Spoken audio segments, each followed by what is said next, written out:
Yeah, man, just want to thank, everybody that came out today. Obviously, Hope Coliseum was special, and what makes this place special.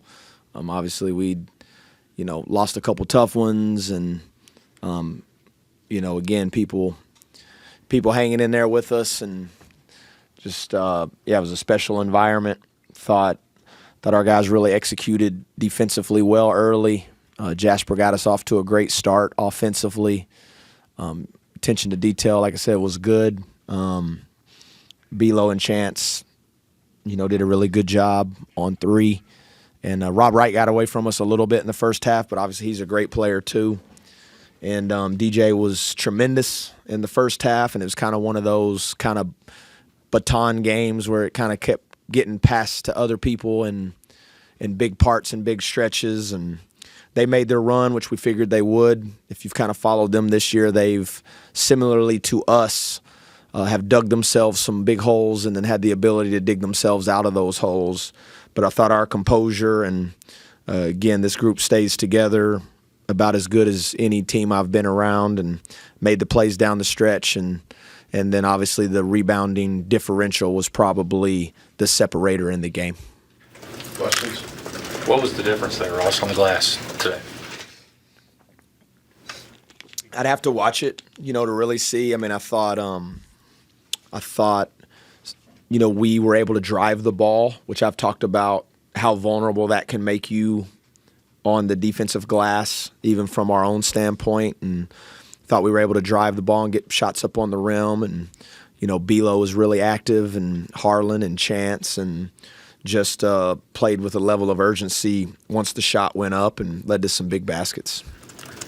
Hey, Ross, you look like just different guys up there tonight, just tougher rebounding, inside scoring. How much of tonight is Wednesday, Thursday, Friday for you guys, and then recollecting and getting something better out the court? It's a good question, and I told the guys after in the locker room that I really felt like today was a byproduct of the previous 72 hours and just their ability to stay the course, stay together, handle disappointment in the same manner that they handle success, be the same guys, put the same work in, learn from it, not run from it, not point fingers, not blame, and getting that 72 hours onto the floor today. Ross, you've talked about the perils of just trading baskets.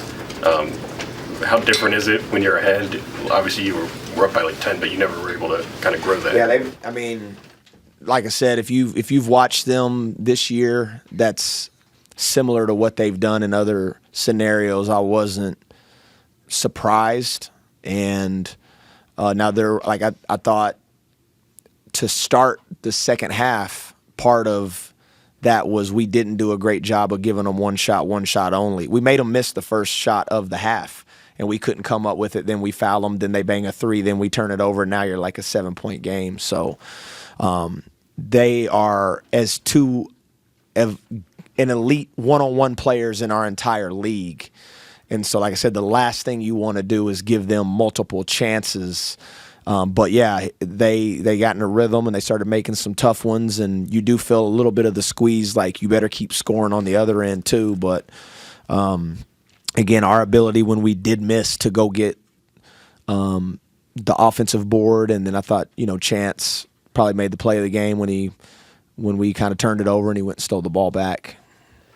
Coach, in regards to the little things, you're plus 10 on the offensive glass, plus 8 points in the paint, 7+7 second chance. How important were those little things in the ultimate outcome of this game? Yeah, I've talked a lot about, the slim margins that are in this league, probably outside of the top 3 or 4. Being honest, they probably have bigger margins than the rest of us. But once you slip behind that, the margin is so thin. And the difference between winning and losing can be those things you mentioned: a loose ball here, a second chance point here, a hustle play. And, again, was just really proud of our guys for making those tonight. Ross, going back to that turnover, I don't know, as a head coach, if you see Devanza running down the floor with the ball in his hand, that's 3 points, right? And then you get the ball back. Like that swing is pretty significant. But just your perspective, what did you see? What did you think at that moment? Yeah, you're not thinking very many positive thoughts at that moment. Really you're thinking, what I would be thinking is kind of like wall up. In my mind, I was probably thinking like, I hope we just wall up and don't foul them and give them like an and one.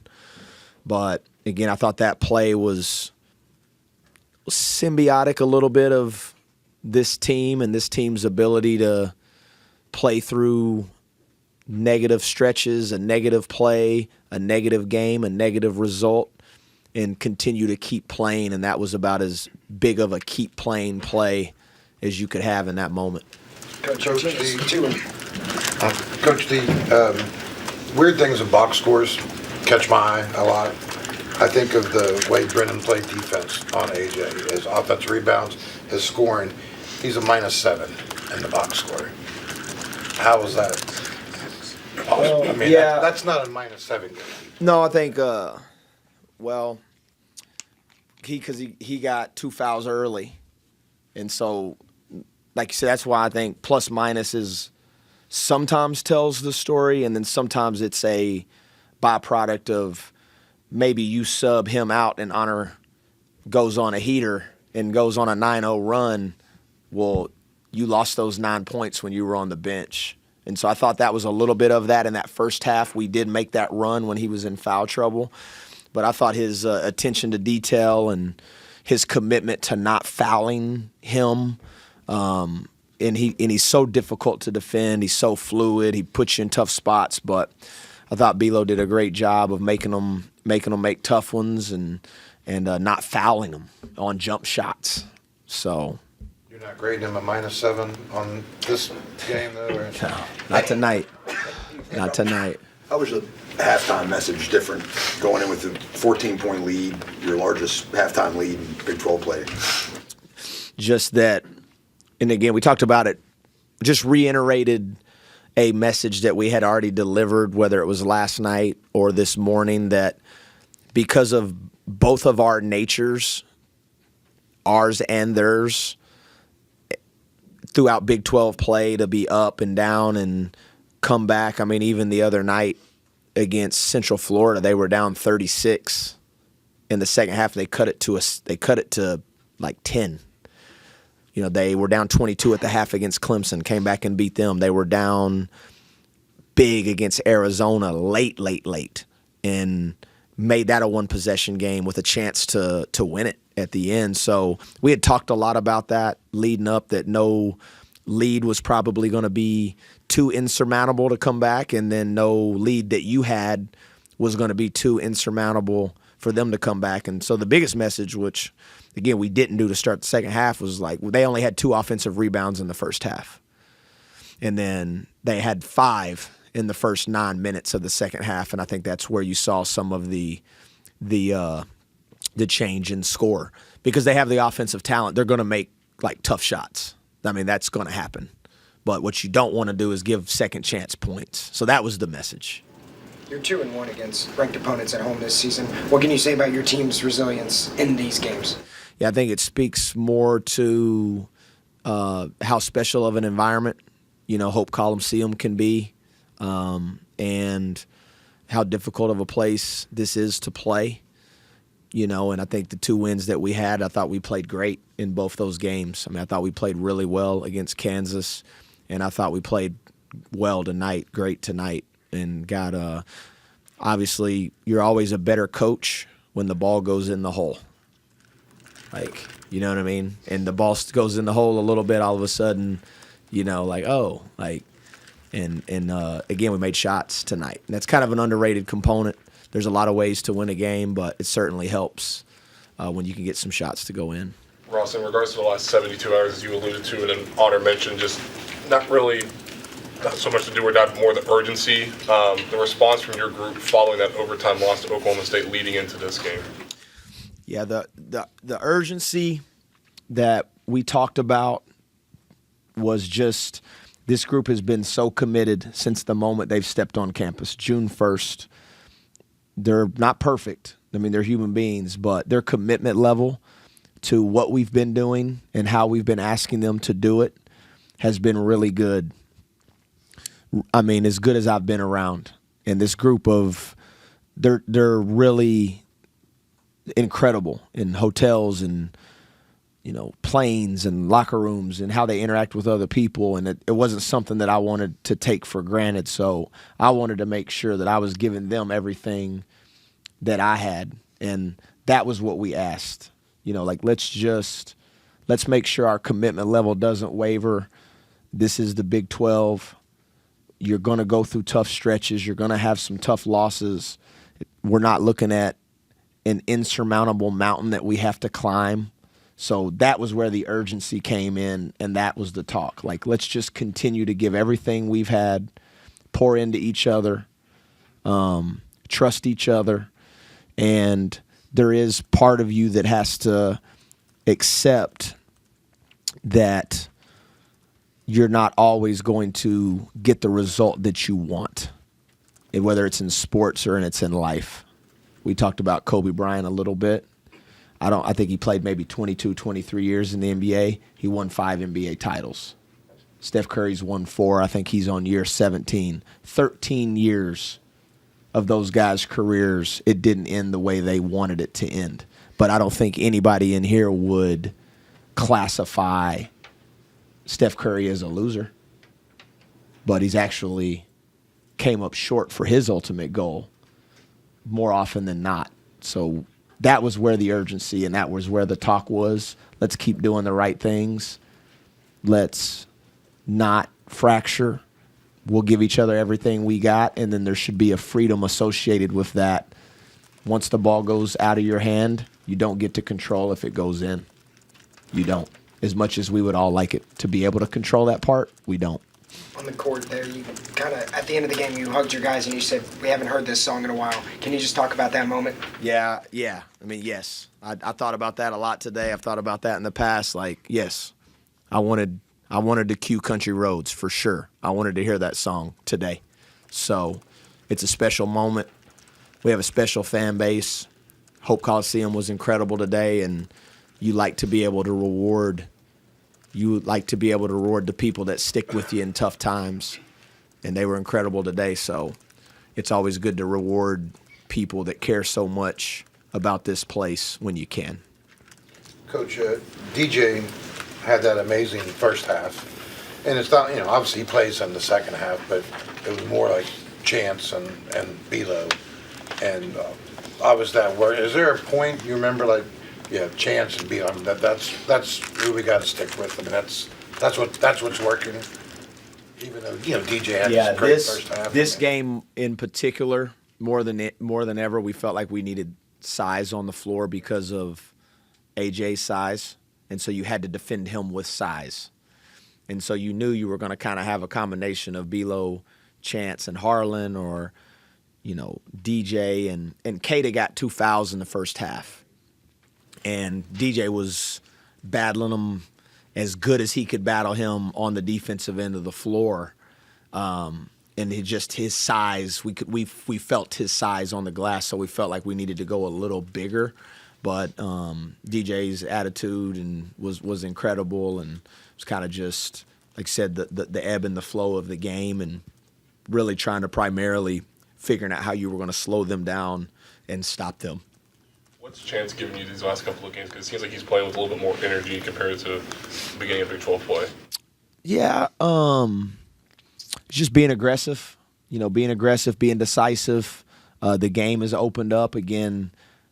How people defend you opens up things for other people. So how people defend Honor, how people defend Trey is going to open up the game for guys like Chance. And he's been really aggressive with his attack and drawing fouls. And I tell Chance all the time, when his motor is running, he is an elite player. And when his motor is not running, he's a very average player. And he's been elite here lately. I don't know if you guys hand out like a charge drawn award or not, but the one Jenkins took today. Yeah, huge. Yeah, huge. Great timing, and again, that speaks to his maturity as well. Because about 2 plays before he kind of reached in at the last second and he had a foul called on him, and you're like, Mimir, show your hands. And again, 2 plays later, he beats him to a spot and shows his hand and draws a foul. It was a monster play. And then Lorian's block, like 18 seconds left, corner and a 3. AJ's taking a corner and a 3, and Lorian gets that block. Yeah, I don't even actually remember that play, to be honest. But like I said, I thought Belo did just a great job all night long of, like, those guys that they're so creative with their ability to draw fouls, and they can manipulate their landing space, and so you have to be really careful about not creeping into their landing space, to the point where we really like worked on that specifically, as routine and elementary as it may have sounded. Like, we rolled the ball to somebody and they shot it, and we tried to jump straight up because we've fouled too many 3-point shooters here lately. Out of curiosity, like when you're scouting and you're watching AJ, and was there ever a moment like, I think Brennan can match up with him? I mean, was there ever that kind of... We knew, yeah. I mean, we knew we didn't have just off of size and length and athleticism, you knew that Belo and Chance were probably going to be your primary defenders, and then in an emergency, you felt like maybe you would have to go Jasper a little bit, but Jasper had his hands full with Rob Wright, and then even to start the second half, we started Trey on him because we didn't want Belo to get his 3rd foul right away, and Trey's done a good job because Trey's not little. He's got good size as well, so you got to put size and length and athleticism on him. How important is this week? You got 2 games, pretty much. It's real quick. It's a real quick turnaround. How important is it? Which part of it? On the quick turnaround.